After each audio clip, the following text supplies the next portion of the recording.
Oi, pessoal, eu estou aqui a convite do professor Michel Ângelo para conversarmos sobre os paradigmas da educação, suas aproximações para a educação na saúde. Primeiro, eu quero agradecer esse convite, me colocar à disposição de todos vocês, né, no nosso debate futuro, para essa discussão que é tão importante, né, e como é que a gente prepara os educadores em diferentes áreas e especificamente na área de saúde.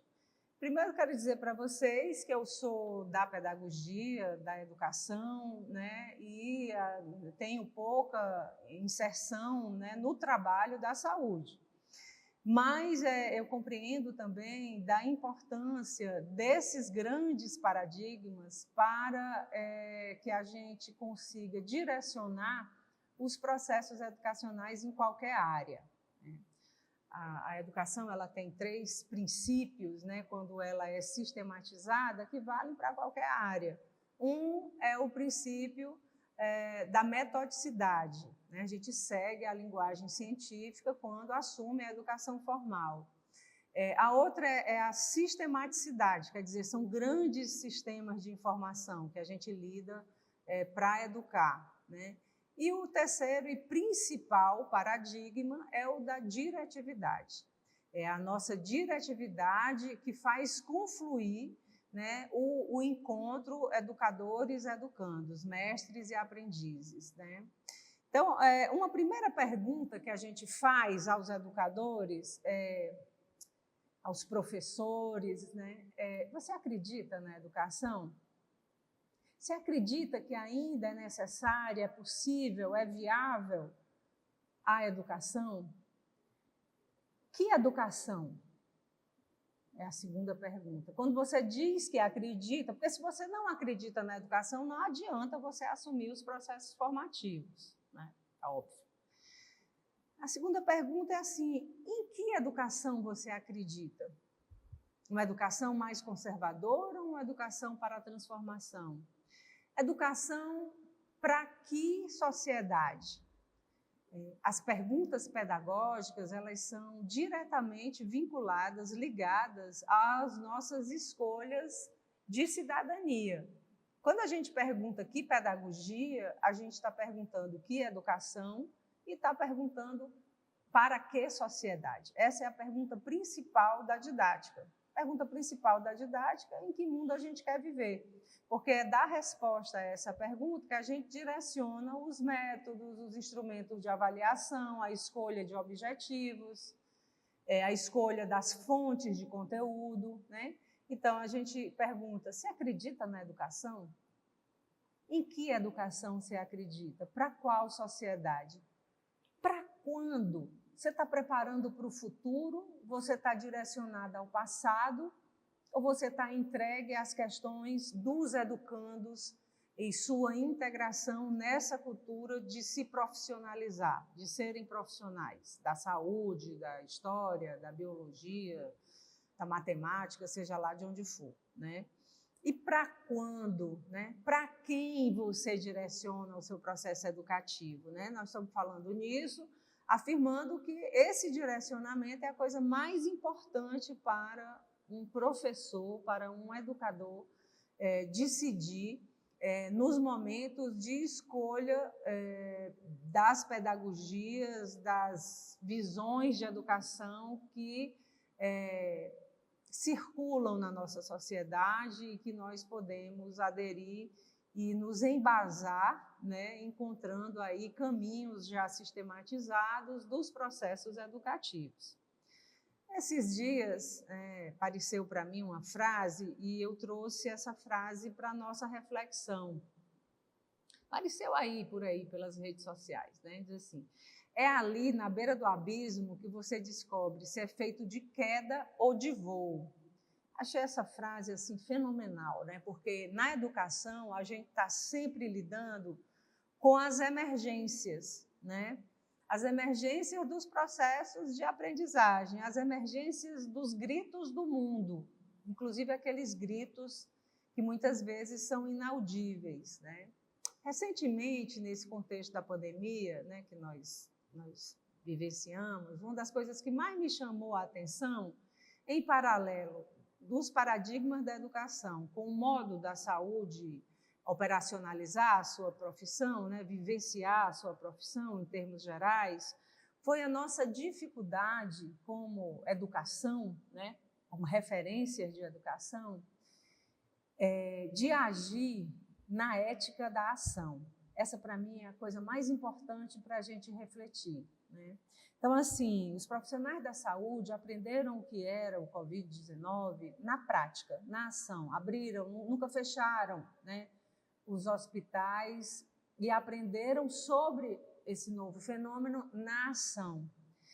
A educação, não é só por ela ser massiva, ela tem muita dificuldade de implementar essa ética da ação. Por quê? Porque impera um modelo de conservação dessa sociedade, em que não há uma atenção direta ao serviço. A gente vive se preparando para o futuro. Um dos maiores problemas da educação é esse grande ensaio que se faz nas instituições. E eu acho que a área de saúde tem muito a contribuir com os paradigmas educacionais, né? Vocês agissem como nós educadores agimos no contexto da pandemia, que indicam a grande dificuldade de aprender com a pandemia, né? Uma preparação de um ano para poder agir, né? Nós provavelmente teríamos todos morrido. Então, a gente vai lidando, né, na formação profissional com 3 blocos, né? A gente tem os cursos de formação, que podem ser cursos livres até os doutorados, né? A gente tem a ciência e a gente tem a profissão. Os cursos, eles lidam sempre com a relação entre a ciência e a profissão. Nem sempre aquilo que está determinado na profissão já foi sistematizado pela ciência. E nem sempre aquilo que já foi sistematizado recentemente pela ciência já foi disseminado, né, nas práticas profissionais. Então, é muito importante que quando a gente pergunta como formar as pessoas para o processo educativo, a gente vai ter que levantar algumas questões fundamentais. A primeira é quando a gente se forma, com quem a gente se forma é a segunda, onde a gente se forma, como a gente se forma. Geralmente, quando a gente aciona a didática, a gente só está interessado no como, mas o como não tem como ser respondido sem a gente responder o porquê educar, né? Sem responder porquê da vinculação dessas profissões ao sentido dela existir, né, a origem histórica das nossas ações profissionais. Bom, em termos gerais, que será a primeira coisa que eu vou falar mais sistematicamente, em termos gerais, quando se criou o processo sistemático de educação, em que se cria o professor, o aluno, a sala de aula, o sistema nacional de ensino, diferentes etapas, né? Isso surge aí do século XVI, XVII, XVIII, né? Ele surge com a industrialização.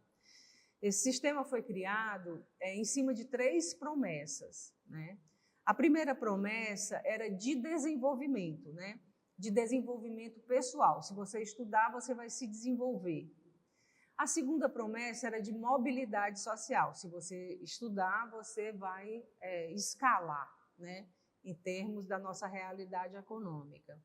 E a terceira promessa que a educação trouxe, a educação formal trouxe, é que haveria, então, à medida em que houvesse acesso, igualdade entre as pessoas. Não há, se a gente observar a realidade, e não há cada vez mais possibilidade da escolarização responder a essas promessas, né? Então, nós nos desenvolvemos em muitas outras experiências e também na educação ela não é a maior responsável pelo nosso desenvolvimento intelectual, moral, pessoal, espiritual, artístico, comportamental, né? Não há uma garantia de mobilidade social, a gente sabe cada vez mais disso, né? Esses anos iniciais do século XXI têm posto isso totalmente à prova, daí algumas instituições se sentirem ameaçadas pela inteligência artificial, né? Como se fôssemos desnecessários, porque a instrução vai chegar de outro lugar e a nossa mobilidade vai ser garantida por outras instâncias sociais, e muito menos de igualdade entre as pessoas, né? Muita gente tem se formado, muita gente tem feito doutorado, mestrado, cursos de especialização, e não é isso que garante a mobilidade social dela, inclusive porque essa mobilidade social, as cadeias sociais têm sido reduzidas, né, pelo novo sistema econômico. Então, é importante a gente entender que existem sempre duas ordens na educação, né?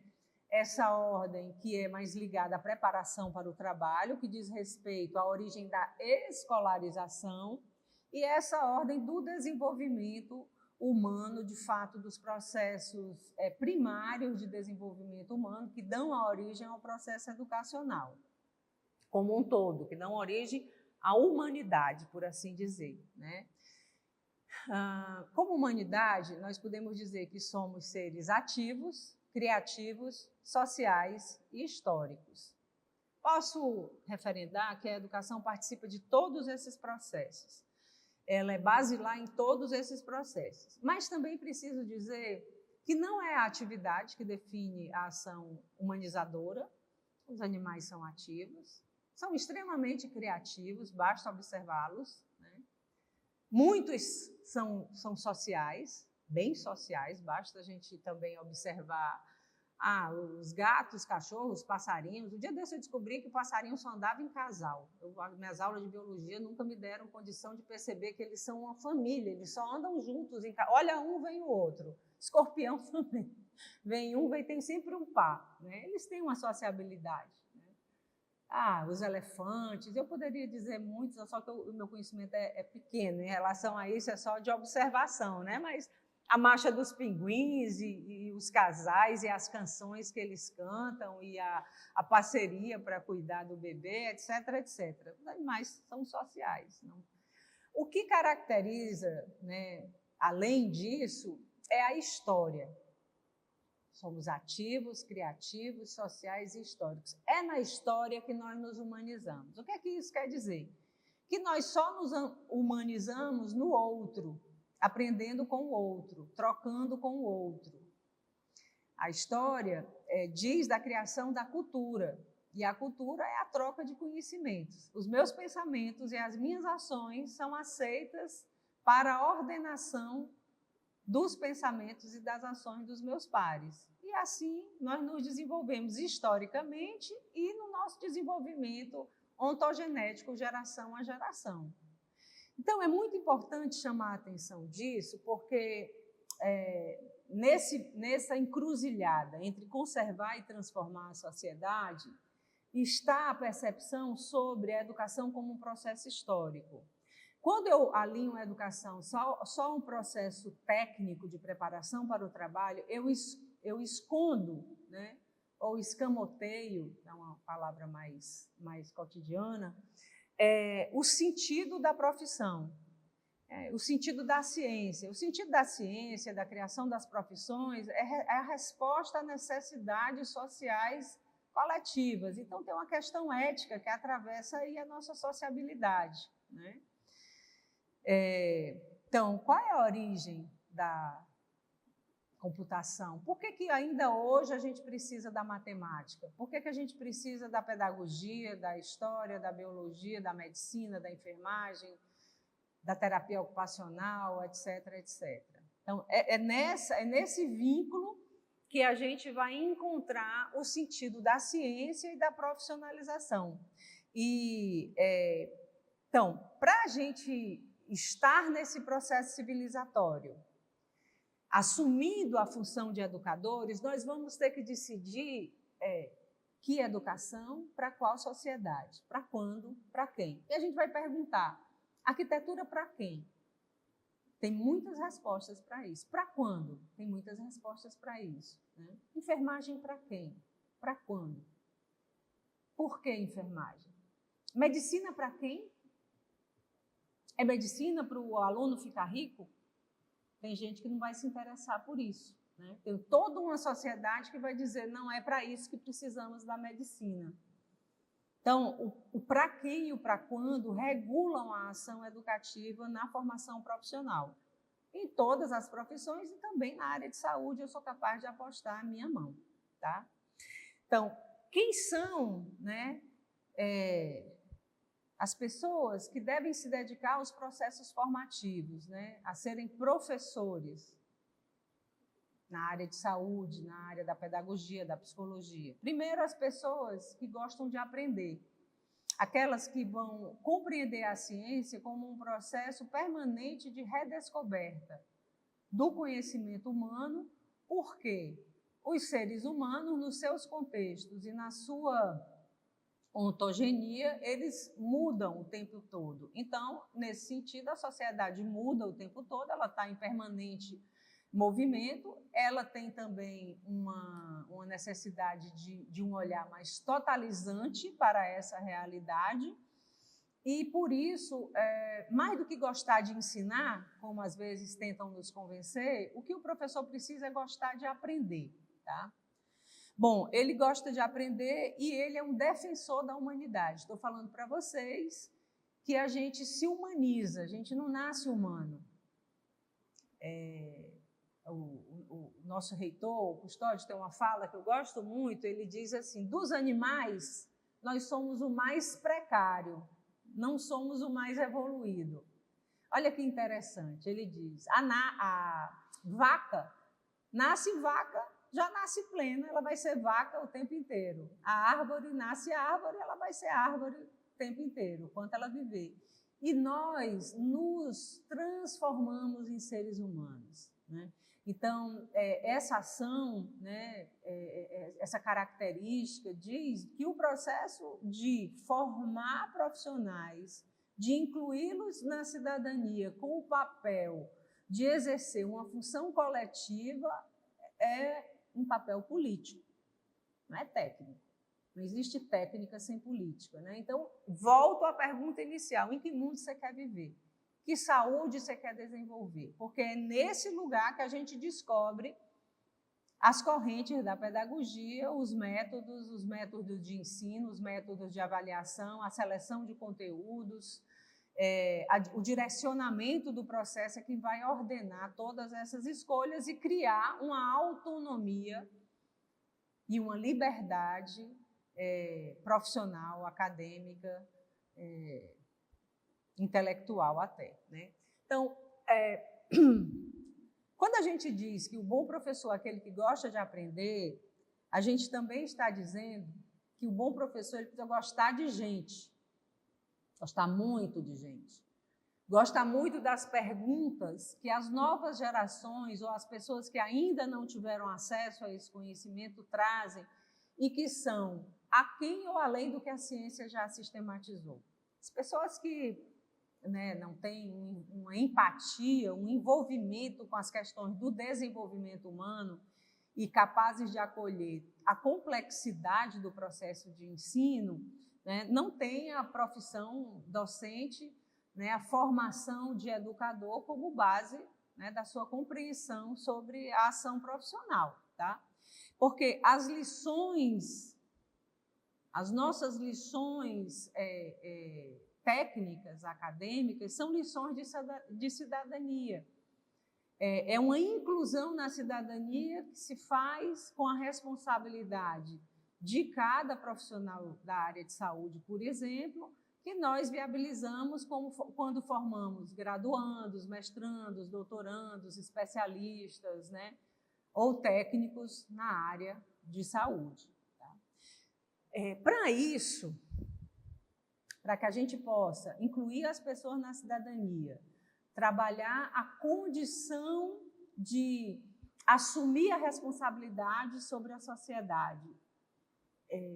É super importante que a gente trabalhe esse processo, que é um processo primário de humanização, que é o reconhecimento do outro. Então, a educação, ela exige presença, porque muito mais do que o bloco de informações que são socializados nos processos formativos, é a presença do outro que nos conduz à transformação profissional. É por isso que a inteligência artificial não nos ameaça, ela pode só nos ajudar, mas nos ameaçar não, porque essa formação, essa inclusão na cidadania é presença. É presença. A maior revolução metodológica do processo educativo, dos elementos da didática, que são objetivos, conteúdos, recursos, metodologia, avaliação em relação professor-aluno, a maior revolução, a maior inovação que pode acontecer, que já acontece e que virá acontecer, é nas interações. Não é nos conteúdos, nós já sabemos disso faz tempo, nem é nas metodologias. E as metodologias são caminhos para se chegar a um objetivo, né? Há uma diretividade que é acolhida pelo docente e pelo discente e por sua comunidade, porque não basta ser acolhida só pelo docente e pelo discente, é por sua comunidade também, né? E essa presença, ela é transformadora, porque a gente se dá conta dessa nossa função social, se sente como se fosse, agora peguei o bastão daquelas corridas 4x4, né? O Homem-Aranha, o tio do Homem-Aranha, né? É que diz assim, quanto maior o poder, maior a responsabilidade, diz algo assim. Gente, isso é a base dessa discussão que o Michel Ângelo me provocou. Quanto mais eu conheço, mais responsabilidade eu tenho sobre essa sociedade, sobre essa realidade, sobre essa profissão. Não é mais direito que eu tenho. A gente foi confundido pelo processo de escolarização a achar que quando a gente conquista um lugar para desenvolver uma profissão, a gente tem mais direito. Não estou falando dos direitos trabalhistas, não, porque isso é uma conjuntura. Eu estou falando desse processo civilizatório de cidadania e de crescimento da humanidade que vem acontecendo desde os símios e o homem primitivo, né? Vem se desenvolvendo desde ali. E olha que mundo abundante nós temos em termos de construir essa cultura a serviço das nossas necessidades. Infelizmente, apesar dessa abundância, ainda temos no país 50 milhões de analfabetos, então eles não acessam a essa abundância, né? Mas essas lições de cidadania geram um conhecimento que implica em transformação social. Eu não aprendo para a prova, eu não aprendo para o contexto, eu não aprendo para mim. Eu aprendo, por exemplo, para a enfermagem, para ela transformar a realidade.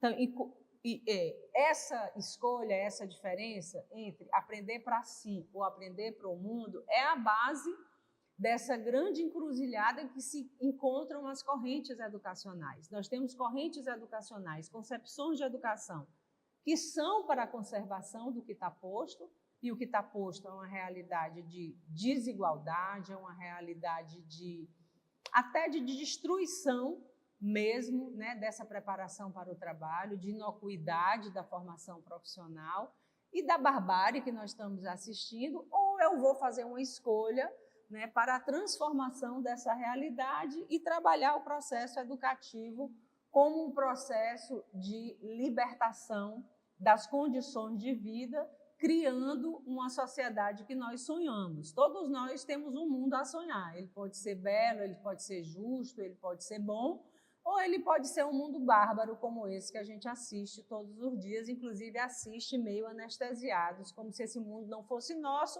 porque ele vem geralmente por imagens. Muita gente só descobre que Fortaleza é uma cidade violenta quando é assaltada. Ela é violenta faz tempo, né? Aqui na UFC mesmo, esses dias, está uma confusão danada, porque tem tido algumas, né, tragédias, eu posso dizer assim, em alguns dos nossos campos. Começou com o Benfica, passou pelo Porangabuçu, já passou aqui pelo PC. Aí, veja, da UFC é o lugar que eu me sinto mais seguro. Na minha casa, se eu vou um quarteirão no supermercado, eu me sinto altamente ameaçada. Sabe quantas vezes eu já fui assaltada? 18 vezes. Aí eu considero o campo do PC o lugar mais seguro que eu vou, né?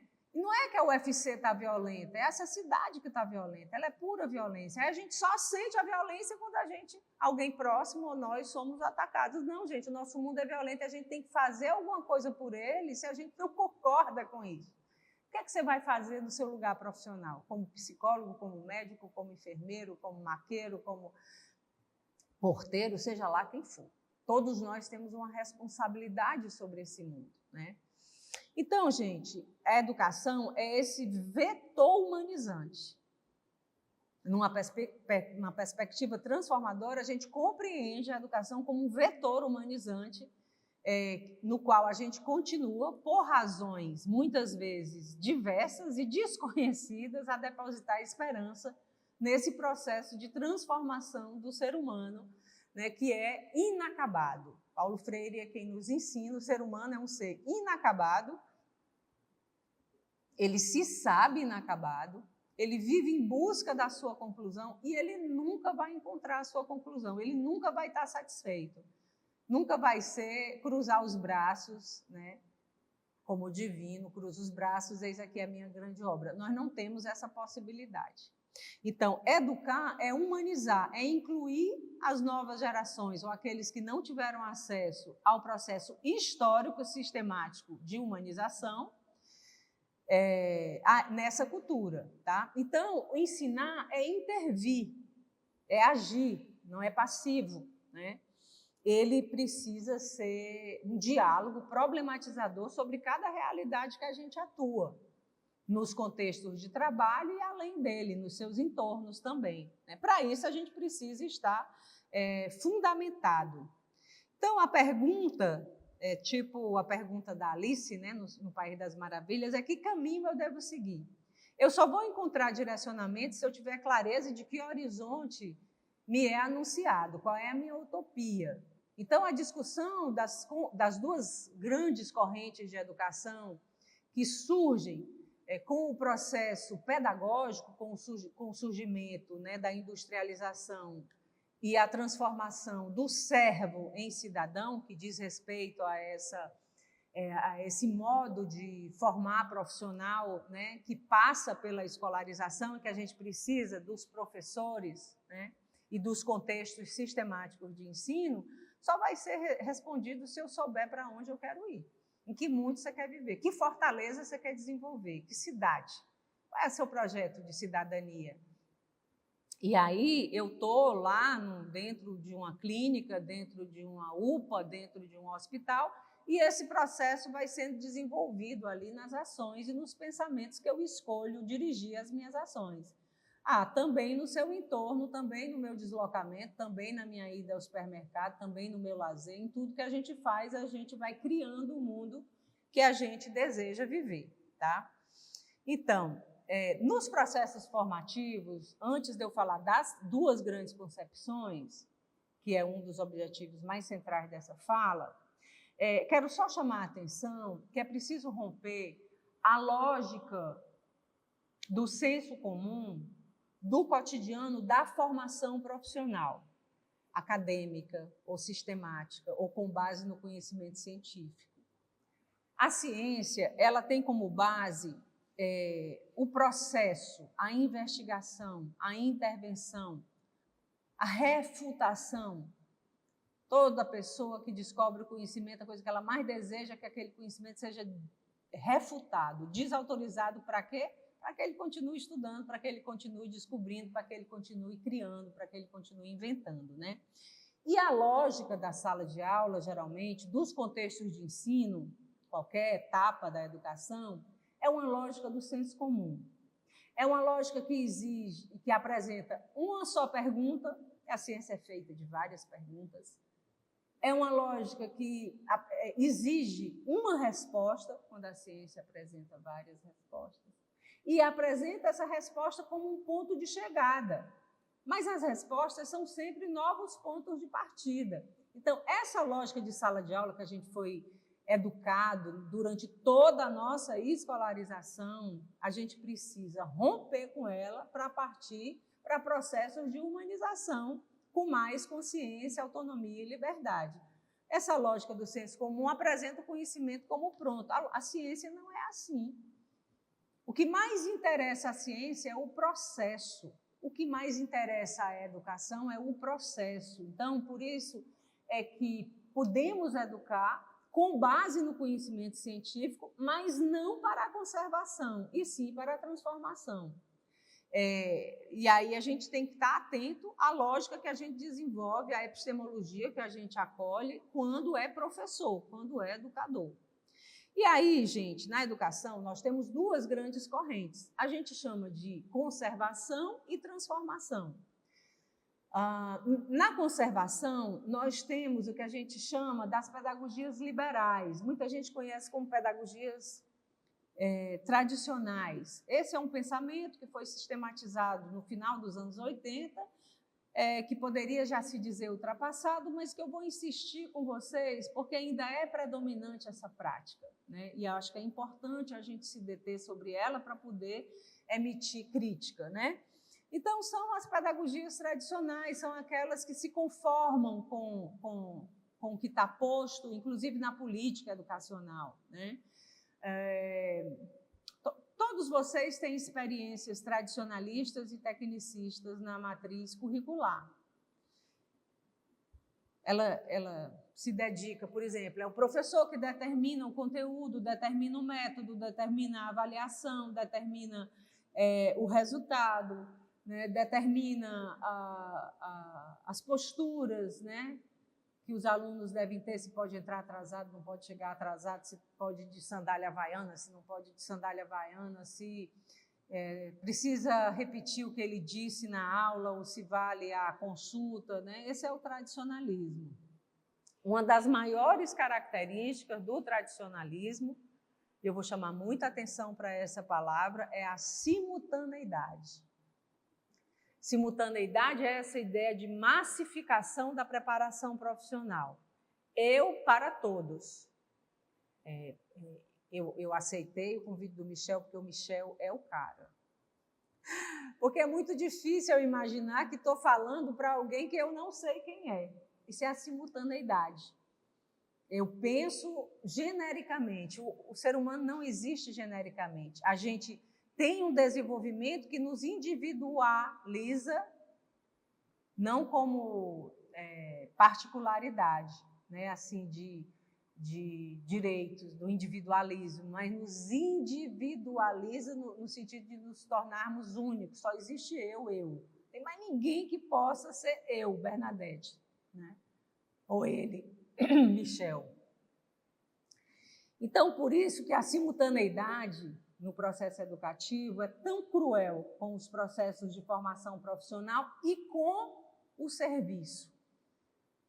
Vou dar um exemplo meu. Eu for no médico, ele não olhar nos meus olhos, passar logo uma tarrafa de exame, né? Não tiver nenhuma atenção à minha construção sobre a minha vida, em que é só a técnica ali, podia ser um robô, né? Dificilmente eu confio no diagnóstico desse médico. Ele não me vê, ele está vendo a técnica, ele precisa me ver porque eu sou única, né? Então, o tradicionalismo está assentado na simultaneidade, a arte de ensinar tudo a todos ao mesmo tempo. Para que isso aconteça, eu nego todo mundo e afirmo um ideal. Eu começo a idealizar o estudante, o aprendiz e o serviço. Eu começo a não ver relação entre a ciência e a profissão. Então, é preciso quebrar com a simultaneidade para poder encontrar outras educações. Vou já falar, né, do outro bloco, das características do outro bloco. A simultaneidade traz uma característica muito importante para quem está aprendendo, que é a passividade. Esse processo é ordenado de modo que quem está aprendendo aprende passivamente, sob o comando do outro. Eu vejo isso, por exemplo, no serviço da área de saúde. Enquanto nós tivermos, né, um paciente passivo sobre a sua saúde, nós vamos ordenar, está aí minha médica mandando eu emagrecer. Passiva eu não consigo fazer nada, gente, eu não emagreço. A ordem tem que ser minha também, né? Não adianta ter remédio, está aí o mulherio querendo emagrecer com as injeções, parará, sem nem saber a consequência disso. Não adianta. Eu tenho que ser ativa na minha consciência sobre a minha saúde e com quem é meu alinhado profissional, sair dessa passividade e ir em busca dessa conquista. Isso vale para todas as coisas da nossa vida, né?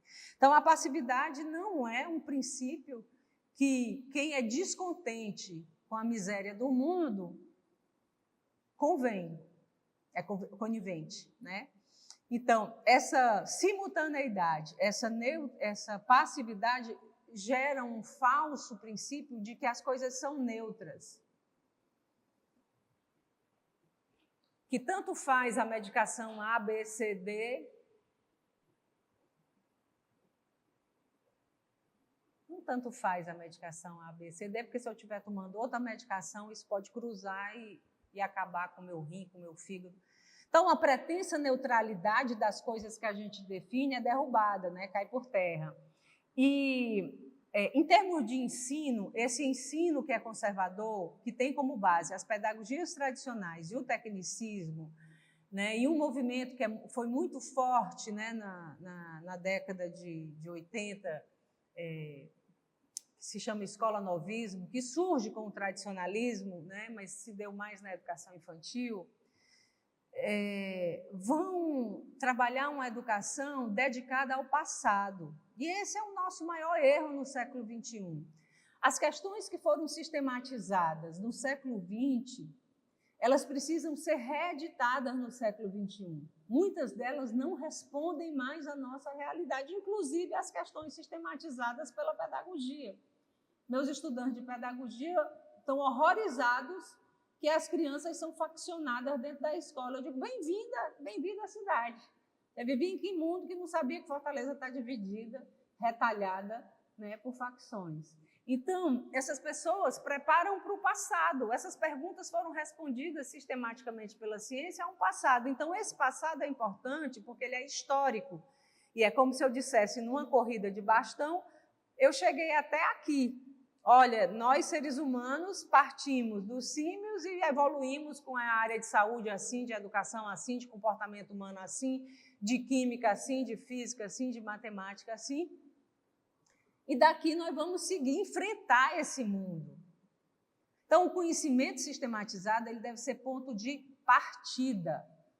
Tal área, da área de vocês, né, da área de saúde, determina o conhecimento até aqui. Aí eu vou olhar para o paciente e criar o que precisa ser criado em termos sistemáticos, científicos e, principalmente, como experiência, um conhecimento novo que vai sendo reconduzido, reinventado a cada ação prática profissional de todos nós que estamos no front do mundo, né? Assumindo o mundo.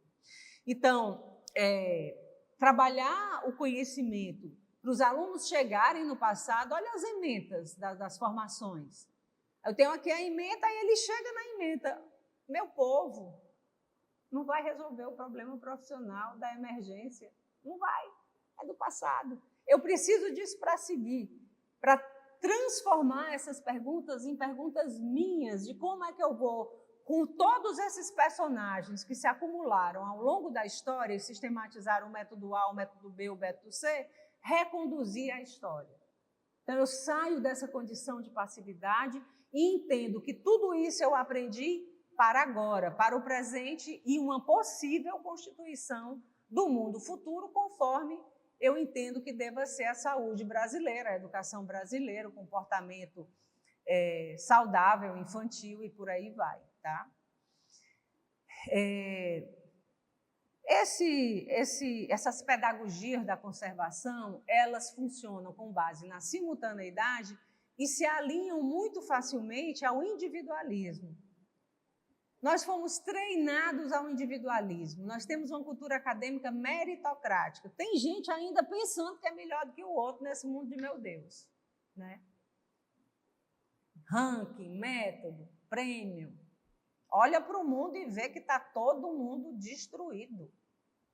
É por isso que passamos pela pandemia e não mudamos radicalmente os nossos currículos, não aprendemos com ela. Ela não tem nada para nos ensinar sobre o cuidado, sobre a educação, sobre a saúde coletiva. As pessoas continuam saindo sem máscara, mesmo com febre, na cidade de Fortaleza. É isso mesmo. Não aprendemos. A pessoa sai de casa gripada, fungando, com febre, com os olhos murchos. Eu digo que não aprendeu nada. Continuam agindo como se aquilo não tivesse acontecido. A gente precisa estudar essa realidade de um povo que se educa sem aprender. Isso é conservador. Isso é conservação. Não transformamos o nosso comportamento, não nos desenvolvemos. A base disso tudo para a pedagogia é essa tendência pedagógica, essa corrente pedagógica, com base em coisas que foram muito importantes no século XV, no século XVI, foram inclusive muito revolucionárias naquela época. Quando os jesuítas fundamentaram, né, a pedagogia tradicional, religiosa, eles foram geniais, geniais. Trabalhar a Ratio Studiorum, que é o documento que eles fundamentaram, que fundamenta quase toda a pedagogia das escolas de ranking de Fortaleza, eles foram geniais. Criaram um manual da Ratio Studiorum que dizia como é que o padre Manuel da Nóbrega vinha para o Brasil sozinho e ia catequizar e instruir toda essa população. Aí, Santo Agostinho, São Tomás de Aquino criaram lá os manuais, tá ótimo.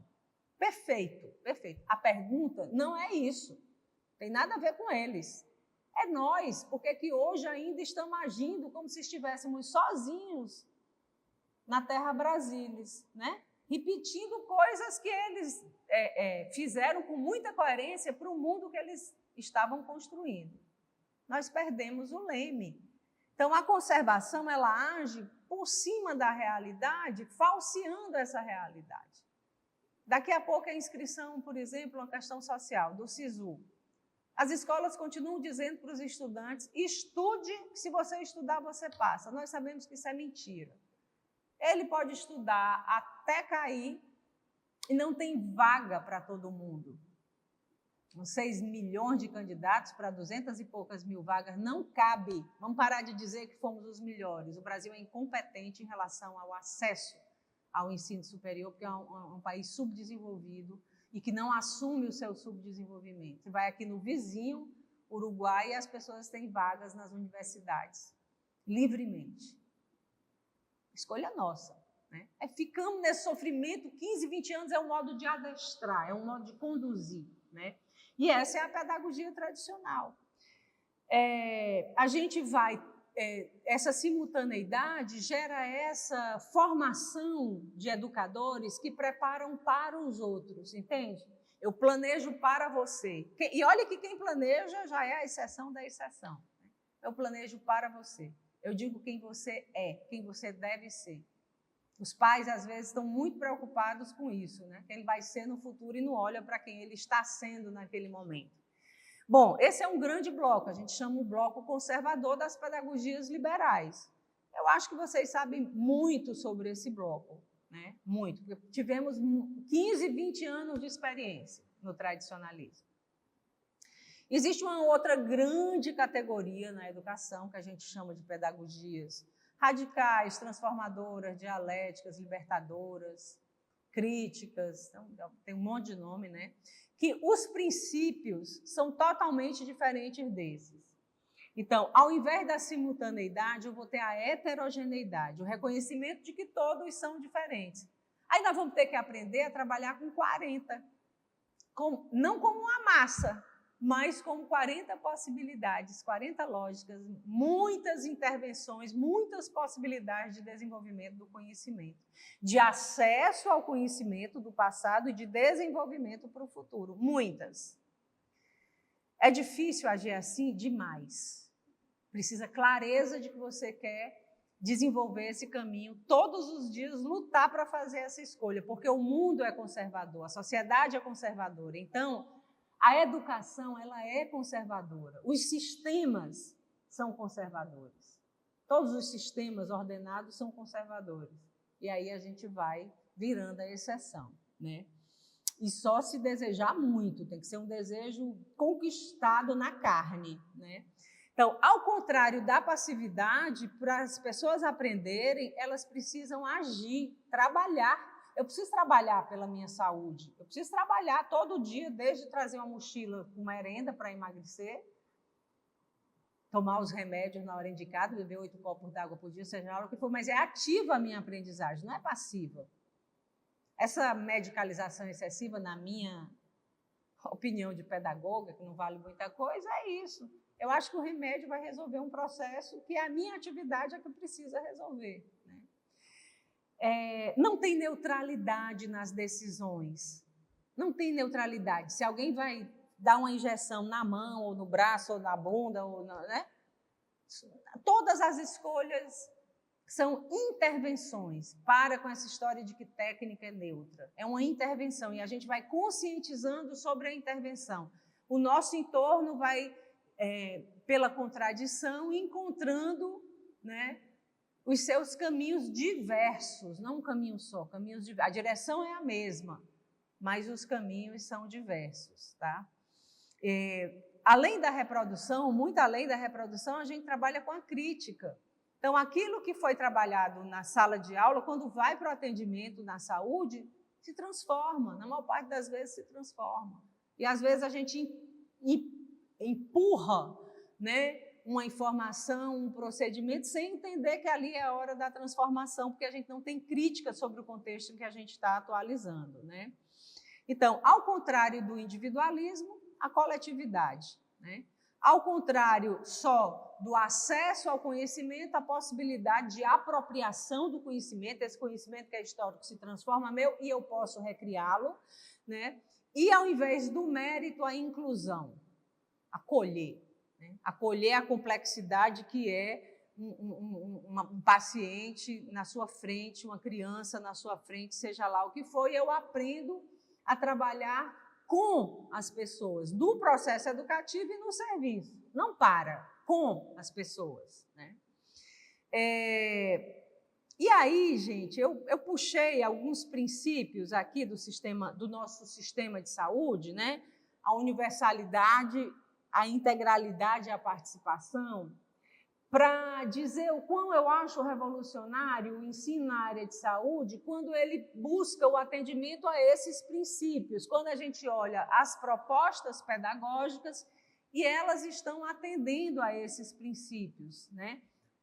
Da universalidade, a gente tem essa grande categoria das pedagogias progressistas, que é a totalidade, uma visão ampla, né, e complexa sobre os processos.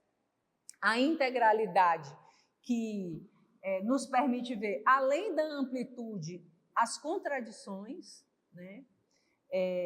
E a participação, né, nesse sentido de que toda nossa ação social, profissional, ela é política e para o desenvolvimento, né, da coletividade, do bem viver, né, e da cidadania.